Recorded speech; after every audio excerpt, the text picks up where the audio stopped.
like the way you're acting, Kazuma. I really don't. Yes? What are you doing here? Oh, I was just hoping to ask you a few questions if you wouldn't mind. I wanted Von Zeke's trial concluded today. But Prosecutor Asagi's unwelcome inquiries are going to make it take longer than necessary. Unwelcome inquiries? As a result, I'm losing even more precious time. Okay, but like, the truth should not be constrained to time, okay?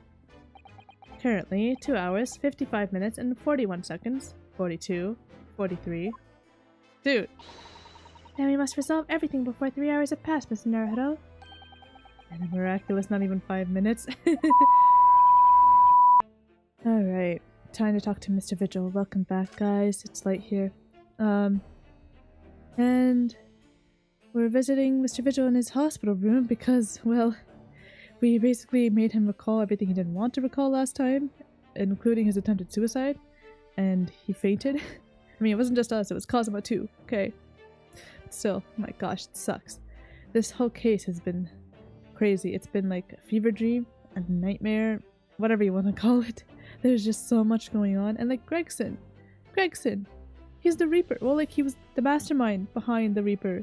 And we found out Shin was the one actually doing the killings. And, oh my gosh. I trusted you, Gregson. Anyway, let's continue. Let's talk to him about Gregson's request. Inspector Gregson was obviously engaged in a special operation of some sort. He was investigating something that even Scotland Yard couldn't know about. Details of the Reaper's marks, yes. It was when he had to carry out those investigations that I would take his identification and impersonate him. We'd pretend to be the inspector and carry out investigations on his behalf.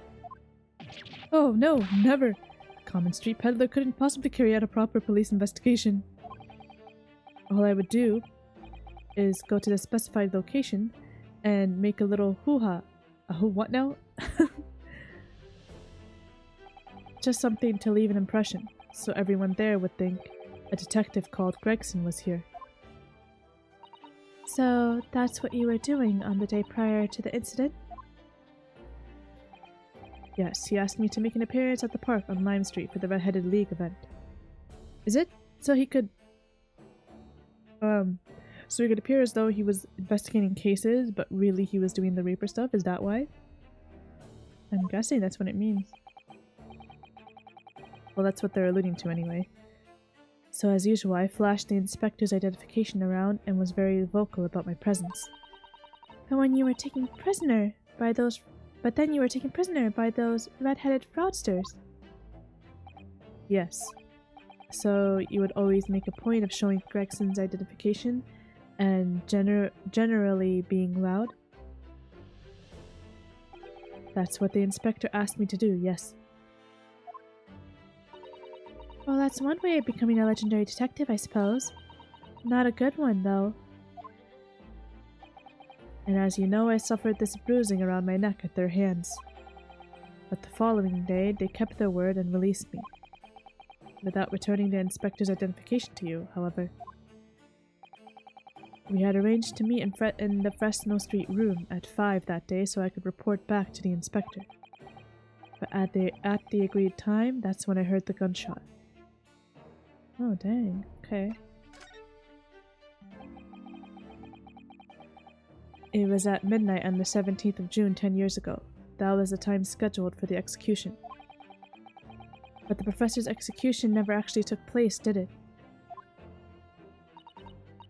Or rather, the execution itself must have been used to effect the plan of escape. I hardly dared to imagine what a chilling plan it was.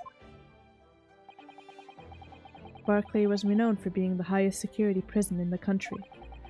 Everything that went in or out of the place was searched multiple times. But there was one notable exception, or rather, one notable loophole, something that was never questioned. I have a feeling I know what that loophole was now. The coffins into which the bodies of the executed convicts were placed, correct? Yes. Once the coroner had confirmed the death of a condemned convict, the body was taken in its coffin for immediate burial in Lowgate Cemetery just behind the prison. The chief warder first had to sign the necessary papers, and after that no member of staff was permitted to touch the coffin containing the body again. Ooh. When executions took place, only the executioner and the coroner were permitted inside the chamber. I would wait in the adjacent room for word that the condemned convict was dead. On that occasion, once I had the confirmation, I went into the mortuary to find a lone coffin as usual. The procedure was that I would sign the paperwork, having checked the coffin, then nail it shut. But for some reason that day, the coffin was already nailed shut. No! I didn't think anything of it at the time.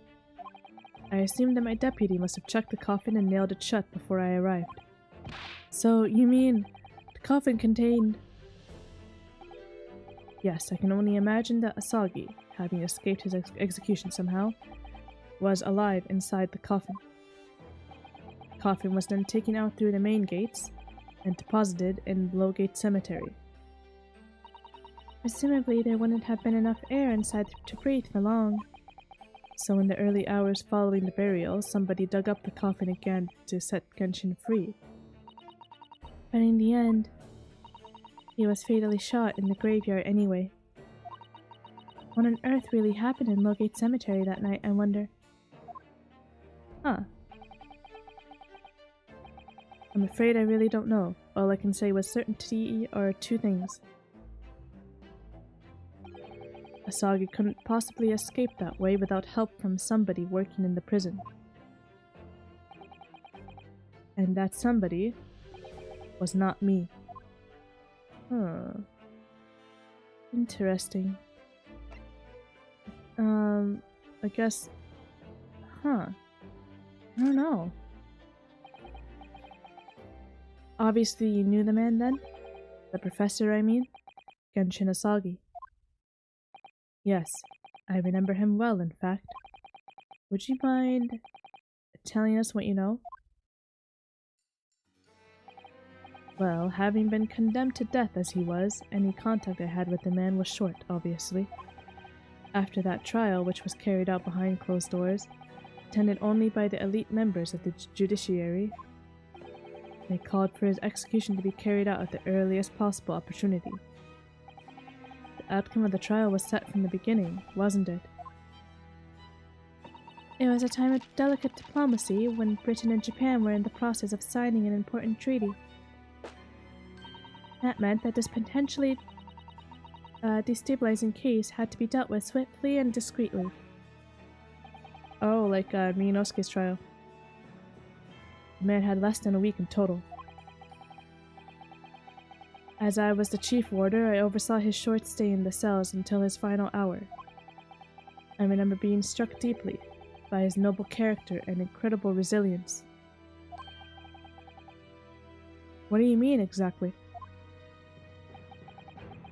He was a killer of many men, but he was always quiet and polite. He was a gentleman, and a man of intellect. See, that's what's got me like... I don't know. There's something sus going on with the professor case, cause like... Unless he was like really driven to do the killing somehow. I don't know, it's just how can... It just doesn't match up. Like, I know if he was a psychopath, it wouldn't match up, but like still. I don't know. In fact, I couldn't bring myself to believe what he'd done, so I asked him one day. Those 5 members of the aristocracy whose lives were taken, were you really responsible?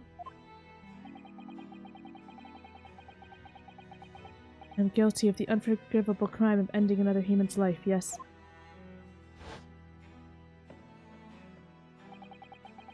The following day, the closed trial took place, and the verdict was no surprise. Guilty. That night, when he was brought back to his cell, I saw something. Something unusual. Something unusual? What? The last will and testament of Genshin Asagi. Oh, his will? As I said, it was on the night following his trial after he'd been found guilty. I was doing the round of the cells, and when I looked into Asagi's, I noticed that he seemed to have a sheet of paper in his hand. Ah, his last will and testament then, presumably. As soon as he noticed me, he hurriedly shoved it behind his back. But why did you find that so unusual? Isn't it normal for a man to pen a will when he knows his death is nigh? Yes, that's true. But there were special conditions to Asagi's incarceration, you see. What sort of conditions? Well, even though he was held in a cell designed for condemned inmates, he was allowed to keep his personal effects with him, with one exception. Really? He was allowed his things? That is unusual, certainly. Of course, he'd been convicted of killing 5 members of the aristocracy. But at the same time, he was a guest in our country from the Empire of Japan. The powers that be were determined that his final days shouldn't be needlessly uncomfortable. And what was the exception you mentioned to the personal effects he was allowed? That's the point. He wasn't permitted to have writing materials. Specifically, no pens or paper. Then how did he get them, what? So he was prevented from leaving any written record of what had happened to him? Yes, that was the long and the short of it. I have no idea where he obtained that paper. Any writing materials would have been confiscated from him upon his incarceration. As I said, he hid the paper behind his back, and then he pleaded with me. Or did you just hide behind your back? Please, please turn a blind eye. This is my lifeline. But you know it's against the rules. You're the only person who's seen, if you just agree to keep quiet. Alright then, but what's on that paper? A last will and testament. This will is the only weapon I have left now. What? Okay. How can a will be a weapon? So I decided to pretend I'd seen nothing, and I let him keep his will. But then later, it just seemed to vanish without trace. What? What do you mean it vanished? It would seem that this isn't the end of the story of this mysterious will. What the heck? Did someone take it? I was the only person who saw Asagi's will, but somehow it disappeared. It was after Asagi's execution, which was actually an elaborate jailbreak. The warders gathered up Asagi's possessions that were in his cell. They were all to be sent back to his family home in Japan, you see. To poor Kazuma-sama. And you're saying that it wasn't anywhere to be found among his personal effects? The will, I mean. That's right. Though I didn't search through them myself.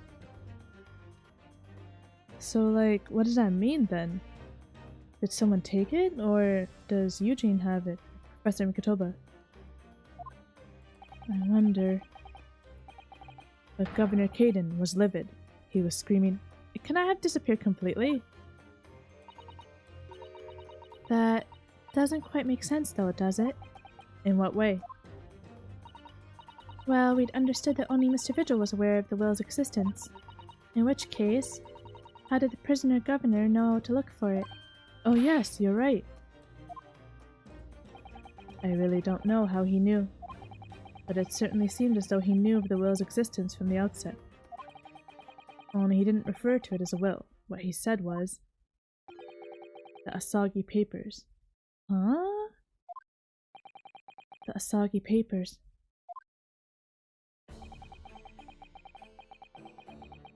I really can't tell you anything of the subsequent events. Because, well, of what happened. Your dismissal, and the way you blocked it all from your memory.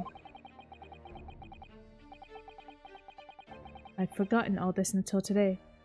I don't suppose it's relevant to the case, though. Well, anyway, thank you very much for sharing it with us, Mr. Vigil. We're very grateful. That's so weird. I'm afraid there's really little more I can tell you. My wife Evie will be here shortly, so I do hope I don't appear rude, but no, not at all. Thank you again. But what will become of you now? Well, impersonating a police officer is a criminal offense, of course. I imagine that once I'm fully recovered, I shall be arrested. I'm so sorry. Don't be, please. This was all my own doing. I always knew that this day would come. Well, I wish you well. Goodbye, Mr. Vigil.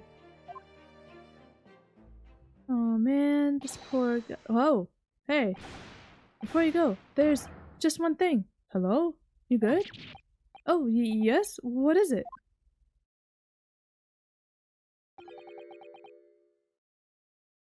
The Asagi papers. Oh?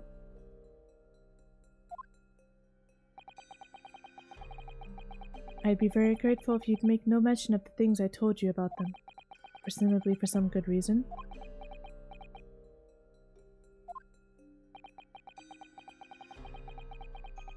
It's my understanding that their very existence is a closely guarded secret. If it became known that I'd remembered, well, it could be rather troublesome, I think. What? What is going on? I understand. Some sort of will that Genshin Asagi penned just before his death, which the man himself claimed was his last weapon. I wonder, perhaps it had something to do with his plan to escape. If there's anyone who might know more about a document that Kazuma's father left behind, it would be Mr. Vigil's governor. And we know precisely where we must go, back to Barclay Prison. My goodness, okay. Huh, alright, well, that's crazy. So he left a note, and that note disappeared, or a will, and no one knows where, or what it even contained. That's interesting.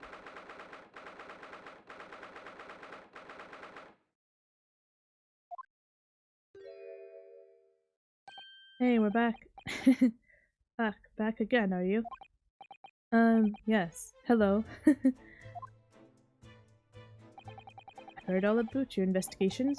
I read the report just now. You found him, eh? Vigil. Yes, luckily. Well, anywho, the laddie does not work here no more, so your case is not to do with Barclay. I would not like you to get the wrong idea about that. Of course, yes. Mr. Vigil stopped working here 10 years ago now, so... Yes, we've seen his dismissal notice, haven't we?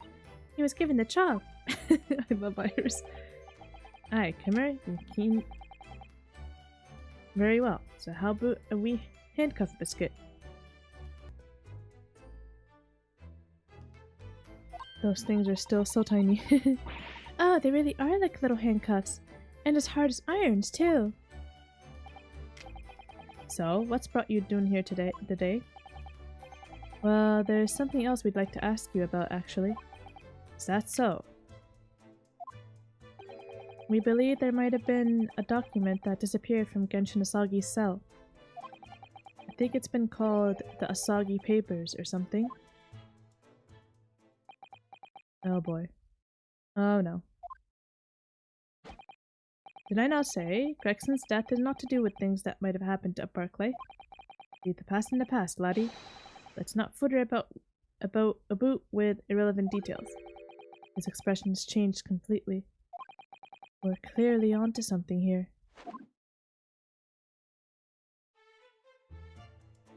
Why? This is so suspicious. I don't like this. That murderer's botched execution, and the whole miserable escape. They were Barclay's darkest hour, eh? A shocking embarrassment. Because the convict had a collaborator on the prison staff, you mean? Aye, for shame. The coroner who confirmed the death owed the man after his execution, Courtney Scythe, and my chief warder at the time, Vigil, who was in charge of the whole affair. But Mr. Vigil says he didn't know anything about it. The rascal wouldn't they say otherwise, eh? More handcuffs? Oh, how could I say no? You can never have too much iron in your diet. When Mr. Vigil was handed his dismissal notice as a result of what had happened, he was so despairing he jumped out of your office window, didn't he? I didn't like to say, but that's just Vigil trying to get out of it. Do you not think he would have jumped from the shock of his crimes being exposed? Eh? I do. You wouldn't say otherwise, though, would you? Of course, I cannot shun all responsibility myself. I should not have let him deceive me. Actually, there's barely anybody that kens what went on at the time now. Lee Gregson having been murdered, and Dr. Scythe forbidden from having any visitors. No visitors? Someone obviously doesn't want her giving anything away. Well, we're not going home empty-handed. And I would not dream of sending you packing with not. Come here. Here, take a handcuff or two.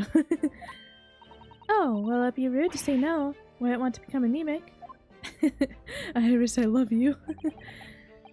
I suppose if there's anybody who might still keen about what happened back then,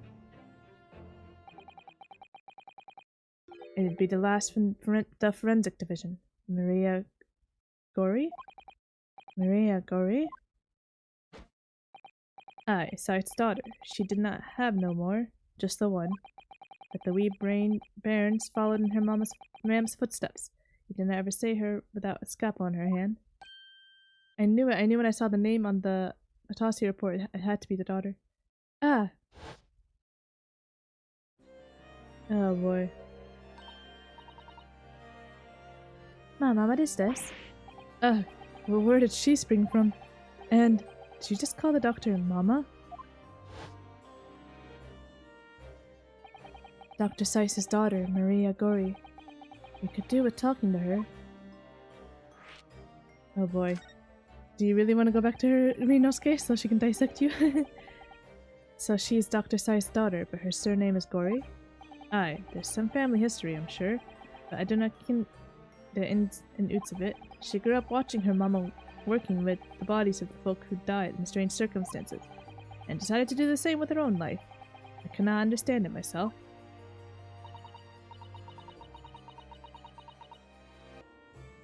Perhaps she was driven by a deep respect for her mother. Perhaps. Anywho, she was in charge of Gregson's autopsy, I believe.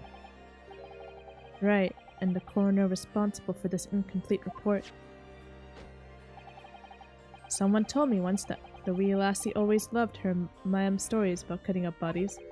There's even a rumor that she used to listen to the funeral march as a lullaby. Well, then perhaps her mother might have told her about the autopsy from the case 10 years ago.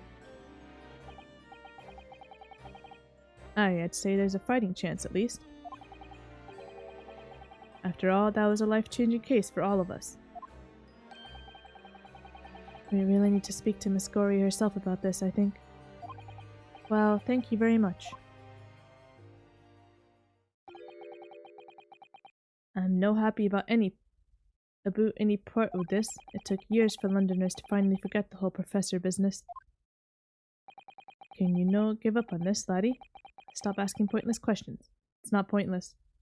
The whole thing was covered up. We need to know the truth of what really happened. I'm sorry, I don't like dredging up these painful memories for everyone.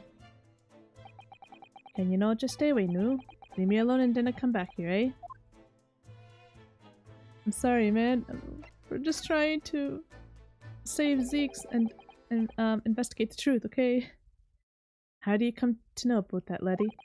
There's no many folk here in the prison who've heard of those papers. Well, I can't tell him. Mr. Vigil told me. I'm afraid our sources must remain confidential, sir.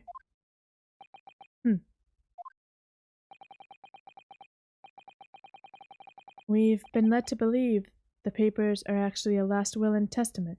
Is that right? The professor's, or rather Genshin Asagi's.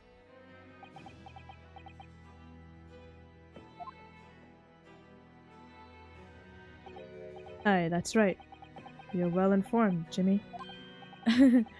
Oh, is that the end of the silent treatment? Oh, man. But then after the convict's execution, it mysteriously vanished from his cell, didn't it? Avers, no, you're off at half-cock there. I think you did not quite get your facts straight. It was there in the cell, exactly where it should have been. Oh, not what we've heard elsewhere. What? Let me just have a wee poke around in here. I'm sure I can find it.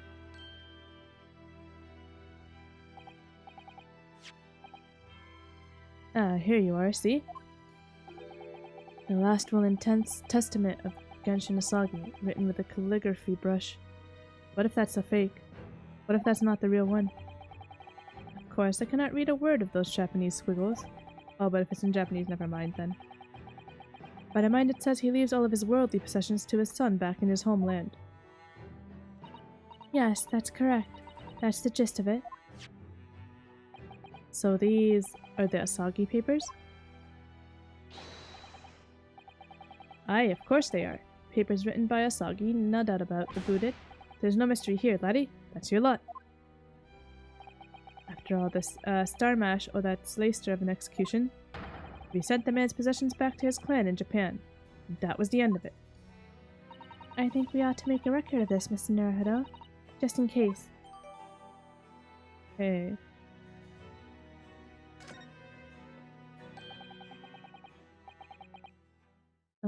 Can we? Yeah, hold on. Before we continue, I just want to have a look. Right. I, Genshin Asagi, hereby request that upon my death, any and all material possessions and wealth belonging to me in London be delivered to my son, Kazuma Asagi, in the Empire of Japan. It is with deep sadness that I accept my fate in this foreign land, in the knowledge that I will never see my homeland or family again. But I regret nothing about my chosen path. Hey. One thing before you go on your way, Mr. Naruhodo. Oh, yes? Those papers are not to do with Gregson's death. I prefer it if you didn't make no mention of them outside this office, or rather... I wanna just prefer it. Consider it an order from the highest levels of our government. I understand. We're gonna have to mention them, aren't we? Oh boy. We're gonna be in trouble if we do. Oh man. Alright, where is... Alright, I guess we have to move... Wait, can we even? If we want to speak to her, what's her name? Sight's daughter.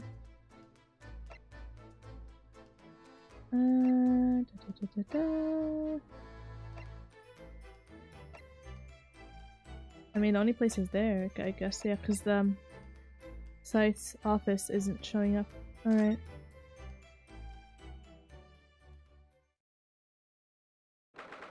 Oh boy.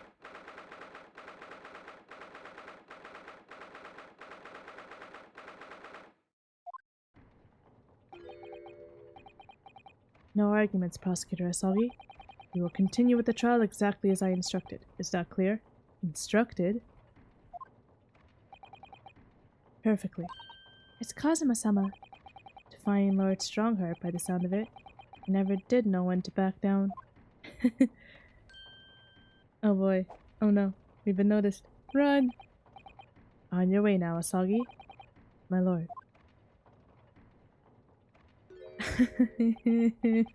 Hey. Hey there. Kazuma. Hey! He left without saying a word. I don't like the way you're acting, Kazuma. I really don't. Yes? What are you doing here?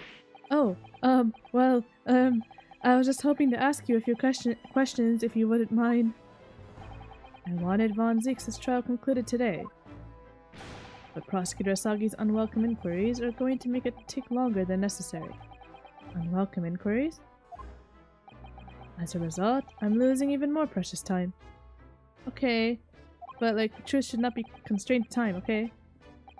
Currently, 2 hours, 55 minutes, and 41 seconds. 42, 43. Dude! Then we must resolve everything before 3 hours have passed, Mr. Naruto. And a miraculous not even 5 minutes. Anyway, I can't let the man's obvious bad mood put me off. I need information. Yes, we do.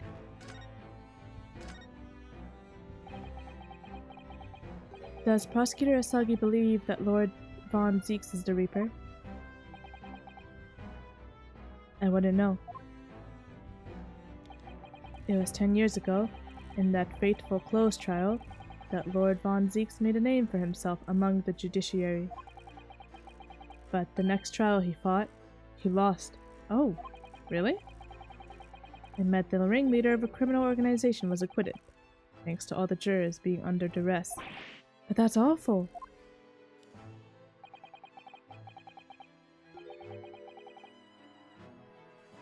And the man's freedom was short-lived. He lasted just 3 days. Yes, let me see. He died in a rock slide at his place of work, I believe. How does she have that information? What? Correct. That was the inauguration of the Reaper of the Bailey. And people believed Lord Von Zeeks was responsible?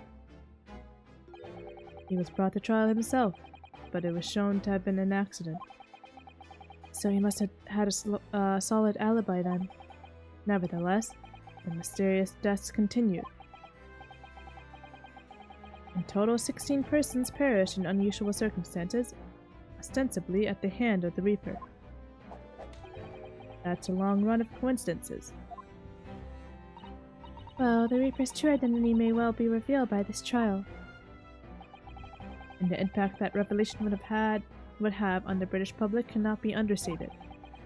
Is that why it's a closed trial? Precisely. Alright, tell me more about that. This country hasn't seen a closed trial for 10 years, so the last one was the professors? The trial of Genshin Asagi? Correct. Actually, we heard that originally you were going to prosecute that trial yourself, Lord Strongheart. Von Zeeks entreated me to relinquish the prosecution to him, that he might avenge his brother's death. And here we are, 10 years later. The son of the man Van Zeeks had condemned, now looking to avenge his father's death in the same way. They do say that what goes around comes around. Maybe this isn't the greatest example? I don't like this. However, it would seem that the new young prosecutor is harboring some ulterior motive as well. Kazuma is? I like my organization to run smoothly, in the exact manner that I prescribe. Excuse me? They're not your sheep, dude. As with the giant clock in here, I won't tolerate a single cog being out of step with the others. Ah, so that's what all these gears are about in here. He does have a thing with time. If the young man refuses to mesh with the other parts of my great machine, I will be forced to take steps. What? What do you mean? Not something with which you need to concern yourself. Does he mean kill him? He doesn't mean kill him, does he? Strongheart, please. I don't like this. In any case, all your questions will be answered tomorrow. Oh?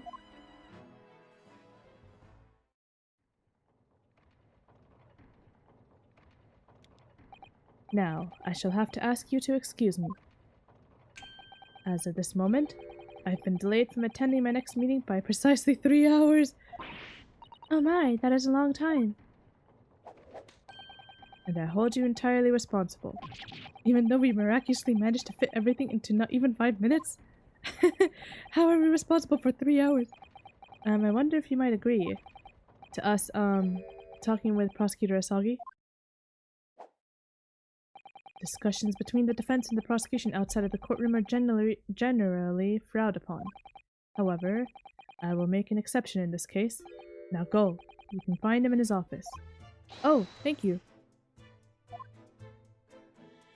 His office, so like, does he have his own office, or is he using Zeke's office? Let's go to see him at once, Mr. Naruto. Kazuma's my best friend in the world, but I'm really not at all sure I know how to talk to him at the moment. Yeah, he's being off. I don't like it. Alright. So are we just not gonna talk to, what about talking to, the coroner? What's her name? Whatever. The daughter of, Sai. Oh well. I guess everything has its time.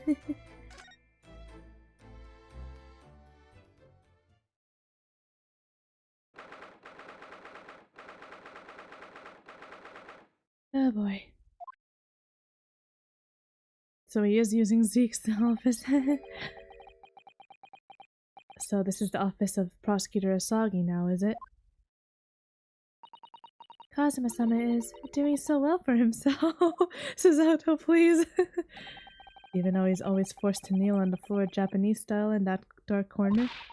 I just happen to sit Caesar style whenever he's working.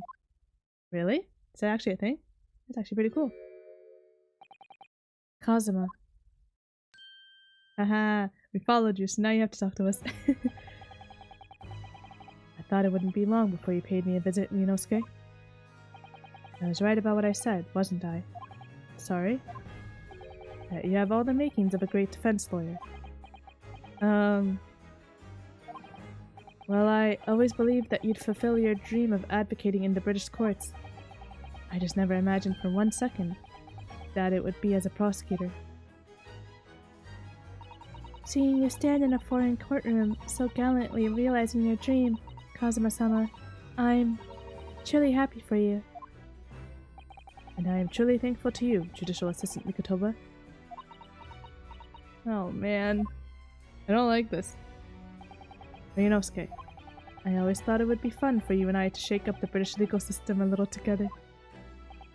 This isn't quite how I envisaged it, but I suppose it's just another twist of fate.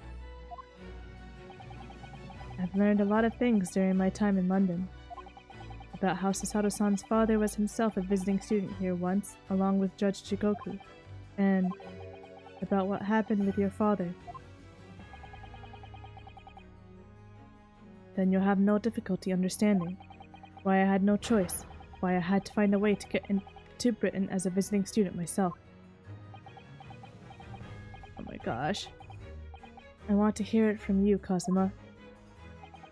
As you wish, Ryunosuke Naruhodo. Oh man, I don't like this. I really don't like this. Oh man. It's getting on for a year now, since what happened on the SS Beria. We were heading across the ocean, from Japan to Great Britain. When a bizarre series of coincidences led to those tragic events. I thought I'd lost my best friend forever. Psych. I must have been unconscious for a long time. When I awoke, I was lying on a bed. It was a narrow little room. There was a posy of flowers by the pillow. It took me a little while to realize that I was in the cabin of a ship. I slipped out of the room and headed up onto the deck. Were you already suffering from amnesia at that point? Yes. I didn't know what had happened or where I was. There was just this voice in my head. You have something you have to do, something no one else can know about. Go to Great Britain. Your task awaits you there. It was a calling I couldn't ignore. It compelled me relentlessly. Out on deck, I saw that I was on a huge steamship and we were docked in a large port. It must have been Hong Kong. Yes, it must have been. Presumably just before they were due to carry your body off the ship.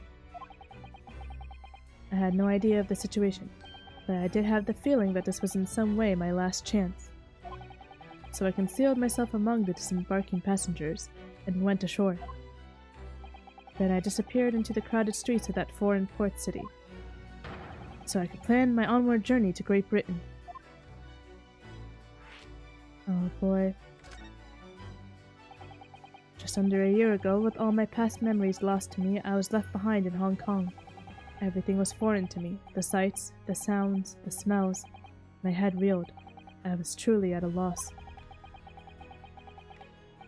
I realize now that I had escaped as a dead man, with nothing but the clothes on my back. No money, of course. Oh, how terrifying for you. Luckily, though, I had 2 feathers in my cap. One being your knowledge of English, I suppose. That's right. And on the back of that, I was able to pick up some work as a deckhand on a cargo ship. Eventually, after calling at countless ports, I finally arrived at Dover. That must have been some 3 months ago now. Your formidable tenacity of purpose showing itself again. I mean, the man had lost his memory and had literally nothing to his name, but he still managed to make his way to London on the opposite side of the world. That takes some, resilience, man, dang. And determination. Of course, I had no idea why I moved heaven and earth to get here at that point. So how did you end up becoming Lord Von Zieg's apprentice, then? That can only be called an extraordinary stroke of luck, really. You see, I was stopped at the border because I had no papers. They took me straight to Scotland Yard. And by sheer coincidence, Lord Strongheart was there to attend a meeting. That's when the second feather in my cap came into play. Would that have been your knowledge of the law? Wait, so he still had memories of that despite the amnesia? Yes, exactly. Lord Strongheart was curious about an Easterner with intimate knowledge of British law. He took me back with him to the Supreme Court and assigned me to the prosecutor's office. And then, 9 days ago, you finally got your memory back after the trial involving Drebber. Yes, I did. That's insane. How can... That's like some heck of a luck. The way it all worked out like that. Ever since I first met you at Yume, you talked about your dream. We missed the headband. Bring back the headband. Mark my words, Ryunosuke. I'll be chosen as a visiting student and make my way to Great Britain someday. Did you know the entire time about what happened to your father here? 16 years ago. When my father left on that exciting trip to Great Britain, I was just a boy. We took a photograph together the day before his departure. It's my last memory of him. But what I remember most about my father is his unswerving sense of justice. 6 years after he left, a gentleman called at our family home. He told me that Genshin, my father, had been taken ill in England and passed away. It was Professor Mikotoba, your father, Susato-san. Oh my. Ever since then, the professor was very good to me. He even helped to fund my university education at Yume. I'll be forever in his debt. But nevertheless, I just couldn't bring myself to believe what he told me. Oh. Then one day a letter arrived at our house from Britain. There was no indication of the sender, so I opened it, assuming it was from an old acquaintance of my father. Oh, what was in the letter? What I read in that letter changed my entire life. What did it say? It said that my father had been a mass murderer, and the writer cursed the Asagi name. Oh no! As a result of that letter, I found out what had been hidden from me all those years.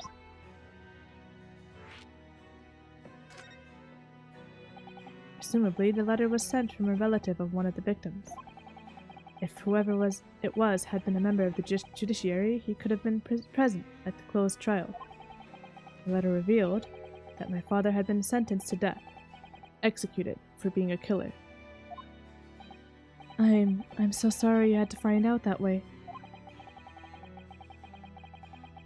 I imagine the British government did its very best to silence whoever sent that letter. But someone who knew the truth and couldn't bear the resentment was always going to be a problem. But still, it could have been written by anyone. Why would you believe such a thing? There was a newspaper cutting included with the letter. It was the first I'd ever heard of the professor and his terrible killing spree.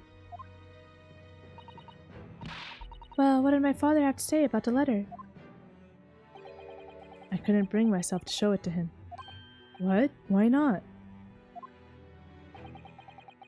Because he deliberately concealed the truth from me, telling me my father was taken by a fatal illness. That couldn't have been easy for him, and he did it out of consideration for my feelings. So instead, I showed the letter to Judge Shigoku. To the other visiting student. He faltered for the briefest of moments, but then he just laughed the letter off. But in that moment, I saw it on his face. He was undeniably shocked, shaking momentarily before recovering his poise. A year later, my bereaved mother succumbed to the strain of grief, and she too passed away. Oh my gosh. That's when I made up my mind that one day, without fail, I would cross the seas to Britain and seek the truth from myself. The truth about my father, Ganshin Asagi. And I wouldn't let anyone stand in my way. Oh, Kazuma-sama. Dude, to find out through a letter, though? That's crazy. Who could have sent a letter, though? What we learned today in court turned things completely on their head. It was an impressive piece of lawyering, Ryunosuke Naruhodo. Lord Von Zieks isn't the Reaper, you know. I almost don't want to believe it myself, but it turns out that Inspector Gregson himself, the victim, was... It's clear that the inspector was behind the Reaper's activity all along. What? You mean, you knew? The real question is, who's been giving orders to the inspector? Yes, Barak Von Zieks is the real Reaper. And I know that 10 years ago, it was him who decided my father must be a mass murderer and sent him to his grave. No, he was merely seeing that justice was done as the law dictates. He's not to blame. Ultimately, it's people who condemn people. The law is just a tool that they use to do it. Oh my gosh. Not good. And when a man condemns another, he must take responsibility for his actions. Of course he must. But I know for certain that my father would never have taken another man's life. I knew it. Kazuma. On the contrary, my father's life was taken by the Reaper. I don't like this. Oh my gosh. So are we done here? Oh boy. What else is there? I need to ask him more? No. Oh right, of course. What else? Kazuma, what do you make of this? There's only one place where defense lawyers and prosecutors should discuss evidence. Courtroom. So it seems you're still confused by the situation. Oh right, we couldn't talk to him about that. We were told to keep it a secret. That's what I make of it. I get the feeling my friend's always going to have the edge over me, isn't he?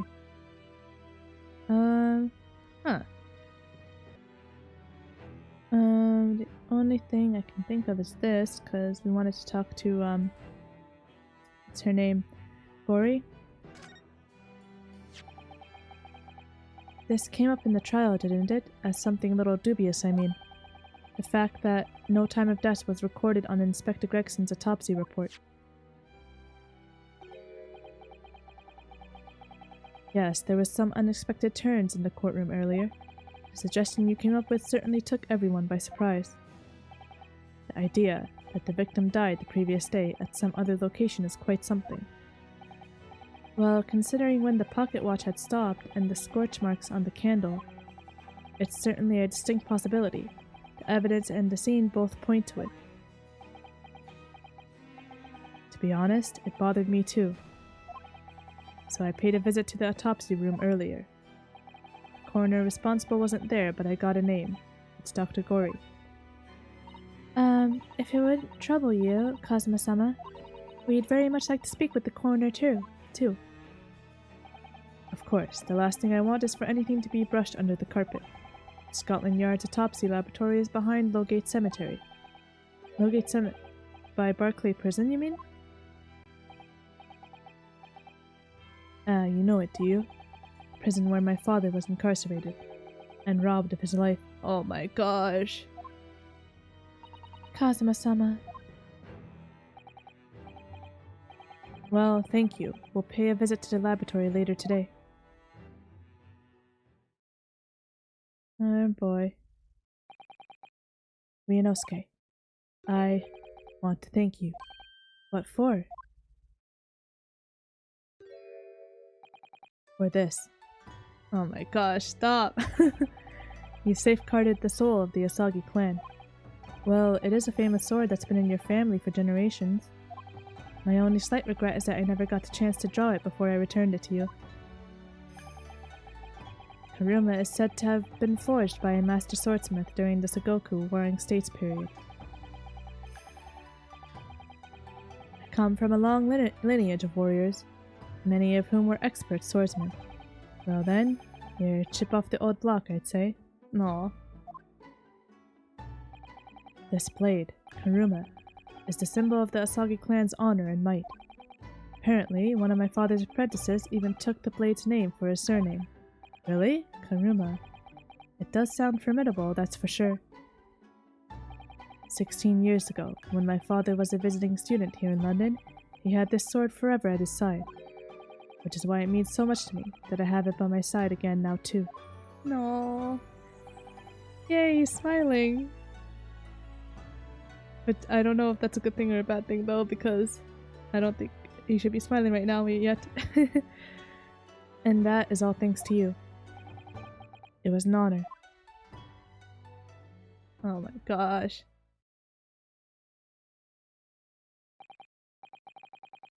Now I have preparations to make for tomorrow. Perhaps I said a little too much. Kazuma, you've changed. No, Ryunosuke, I haven't changed at all. It's you who's changed. Whoa.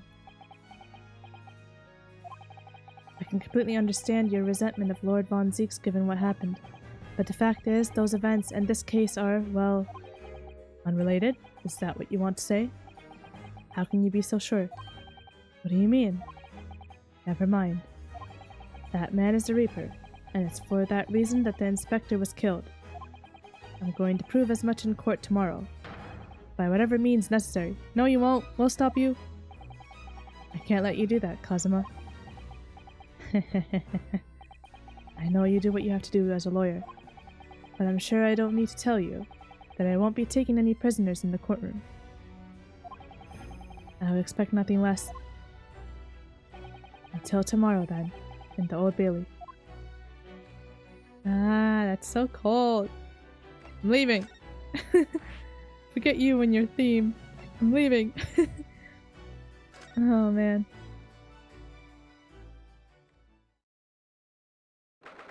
Dang. Somebody redecorated. Look at all the dolls. Oh, man. This place really is creepy, isn't it? Well, being a dead room, it's probably full of the spirits of the dissected. But actually, there's a rather pleasing scent of roses in the air. Well, being a dead room, the coroner probably needs a bold scent like that to mask the odor of death. Oh my gosh, stop. Literally getting Sholmes vibes. Stop it. Iris? do you think we could change the subject? um, run! What? What was that? Guys, run! It's not too late. Turn around, run. Ah, Dr. Gory? Oh my god. What? That noise before. I was sharpening my tools. I'd be dead meat if I didn't keep a perfectly keen edge on them. Right. And following the collagen fibers in the dermis, an expertly sharpened scalpel cuts like cheese. Would you like a demonstration? Oh, yes, please. I'd love to see. Iris. Iris, please. Then I think you'll do nicely. Huh? No! No, I wouldn't do nicely at all! I mean, maybe some other time. Tisk. Is that a tut? Well, we came here to ask questions, so... Oh boy. Let's hope we can leave here alive after our discussion. We have actually met before. I'm a lawyer, if you remember. You're not dead yet. What? So Mama said I wasn't to cut you open. She's so strict about things like that. Oh my god. Well, good. Dr. Scythe has some scruples at least. Oh dear. It looks like she's not interested in talking to us, for the time being anyway. For the time being? You mean until we die? I hope that's a way off.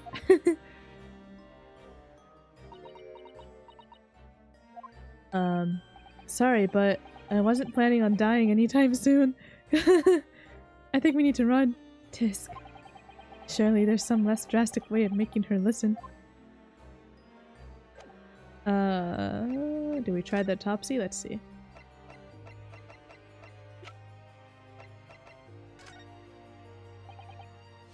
Dr. Gory, we actually came here to ask you about this.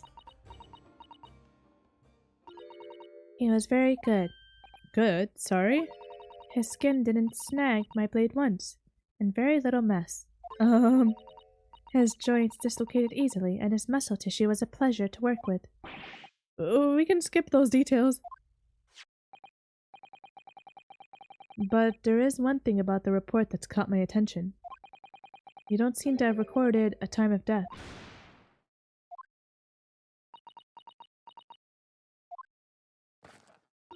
Oh, hey, we get to see your face. That's not my fault. Oh, that made me jump. Then please, tell us what happened. This is even creepier. Oh my gosh. I kinda liked it better with the helmet on. So why doesn't this autopsy report include the victim's time of death then? It's really the most crucial detail. Thank you. I prefer it that way. I was told not to write it. What? By whom? Niall Strongheart, the Lord Chief Justice. He came here. Strongheart. What is he up to? Lord Strongheart came? He said that from the witness statements about the gunshot and the other evidence, it was obvious. The man clearly died at 5 p.m. on the 1st of November when the gunshot was heard. But that's not the time of death you wrote on the report. You didn't write anything. Was there some reason you didn't include it? Didn't she just say he told her not to write it? Dr. Gory, if you're hiding something under Lord Strongheart's instructions, then sooner or later you're going to go the same way as your mother. Uh-oh. Give it here then. What's she scribbling so furiously? Good on her though for choosing to be honest. There. You've written... What? What's she written? Tell us! Indeterminate. But... what does that mean? According to the coroner, an accurate estimation of the time of death is not possible. Oh.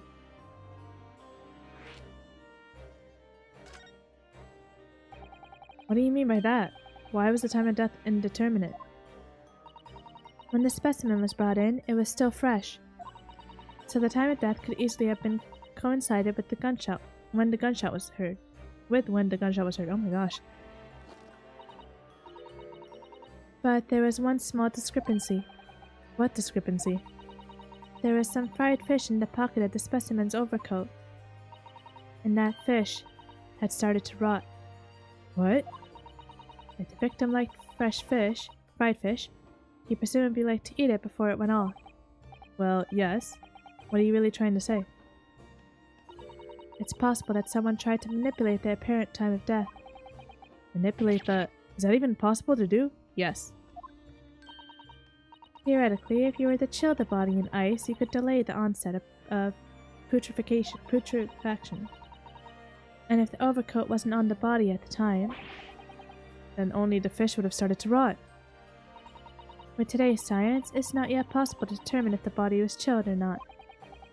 But today's science isn't advanced enough to let you freeze a corpse, it seems. But surely, to chill a corpse like that would require an enormous electrical refrigerator, and I don't imagine many households in London are equipped with such a device. No, definitely not, but maybe in a factory? Or some other special places? I don't recall seeing any factories or such like on Fresno Street, though. I wonder if the inspector's body had been chilled somehow. What might the actual time of death have been? I couldn't say for sure. But at the most, it might have been a day earlier. No! In other words, it would corroborate your previous deduction, Mr. Naruhodo. That Inspector Gregson was killed a day before his body was discovered, at a different location. Did you inform Lord Strongheart of this possibility? He simply said that there were no electrical refrigerators of that size in the vicinity. Where could he have been frozen then? Yeah. Oh yes, one other thing. It's something the governor of Barclay Prison told us. He said that your mother, Dr. Said, was responsible for confirming the death of the prison professor after his execution. That professor. Apparently you always enjoyed listening to your mother's stories about her work, so we were wondering if you might know something about what happened 10 years ago. Wait, how old is she anyway? Where are you? 19. Dang. So she was 9 when it happened. That's not all Mama did. Sorry? My mama carried out the autopsy of Clint Von Zeeks as well. What? Really? That's a weird pose. I need her to step away. The brother of Lord Von Zeeks, the professor's final victim. The idea of carrying out an autopsy on a member of the aristocracy was completely unthinkable back then. But the detective in charge of the investigation insisted, and it was miraculously authorized. That detective being Inspector Gregson, of course. Quite an accomplishment for one man. That autopsy provided the vital clue we needed to arrest the killer. And Mama was there for that historic event. What does all this mean? You know, that amazing autopsy happened right here in this very room. The professor and Clint Von Zeeks. They both spent their final moments before their burial on that dissection table there. So this lab, Mama's lab, was instrumental in some of the country's most important events. She really is proud of her mother. I wonder if you'd tell us more about exactly what happened back then, Dr. Gory.